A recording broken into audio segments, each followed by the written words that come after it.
California has innocent blood on its hands.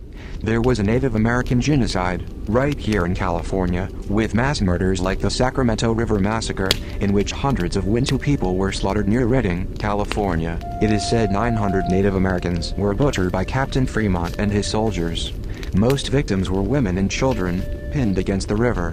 The Native Americans were forced to flee, and Fremont and his men slaughtered them, all they could get, including children. Eyewitness William Isaac Tustin reports it was a slaughter, and that Fremont tomahawked even women and children to death, while riflemen shot more victims. None of the murderers were charged or punished in any way for the killings. Fremont went on to be involved in more massacres of Native Americans, and was rewarded for it. In fact, Fremont became military governor of California in January 1847, for a short time, and in 1850, Fremont became California's first U.S. senator. In 1851, another California governor, Peter Burnett, considered the first real California governor, told the legislature to expect war until the Indian race becomes extinct. Burnett was a terrible racist, passing horrifying laws against Native Americans and African Americans. Yet he was governor of California. California rewarded genocide, rewarded one massacre after another, of innocent Native Americans, to take their land. Finally, in 2019, Governor Gavin Newsom of California offered the tepid, nearly meaningless apology for historical wrongs done by the state of California to Native Americans. Historical. It isn't merely historical. It's recent. The state of California funded the genocide of Native Americans and stole their lands. Why were those lands never returned? Governor Newsom talked about healing, but the lands stolen are still held from the Native American tribes. California stole these lands by genocide. It was mass murder. Genocide. And yet California never gave these lands back to the Native Americans to whom they belonged. There's a forgotten genocide, right here in America. Millions of Native Americans were murdered on their native lands. It was genocide. This is Rome. Rome conquers, massacres, and enslaves. Rome is still here. And the killing continues. Mexicans are dying on the border every day. The scriptures say, whoever commits misdeeds, and becomes besieged by his iniquities, these are the inmates of the fire, wherein they will dwell forever. God avenges the death of his children.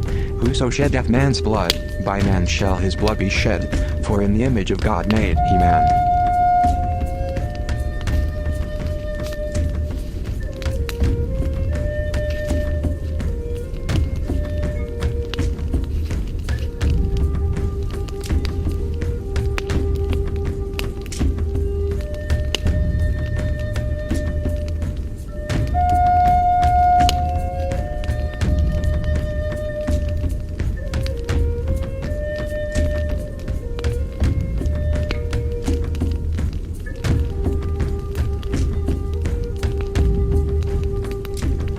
This is April Schulthies, using the computer to generate this message. Why am I generating this message? There is a hidden euthanasia, a silent genocide, just to amuse or please immoral people. This is April Schulthies, and they tried to put me down. I'm a virgin. It's not really on purpose. I'm just not married, so they tried to put me down. You could be put down, too, and you may never even see it coming.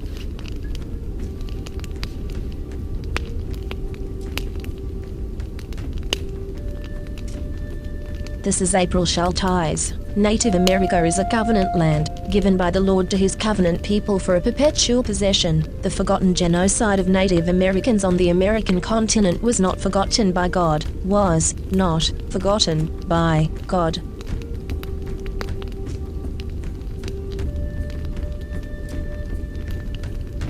This is April Schulthies.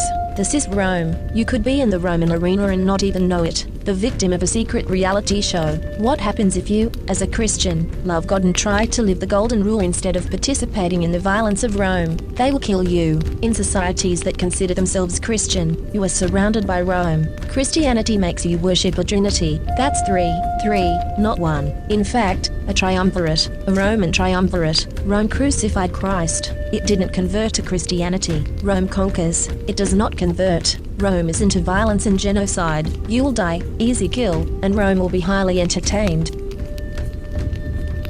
This is April Schulthies. In the book, The Seventh Sense, The Secrets of Remote Viewing as Told by a Psychic Spy for the U.S. Military, by Lynn Buchanan. The author admits that the CIA was using controlled remote viewing, acronym CRV, on targets. CRV makes it possible for them to see and know what targets are doing from a distance, and even control a target's thoughts and actions. When caught, the CIA claimed it declassified and discontinued the program, but it really just changed the name from Centerlane to Sunstreak and continued operations in secret. The military is using the science of the mind against you. You are not free in America. This is Rome. You are not safe.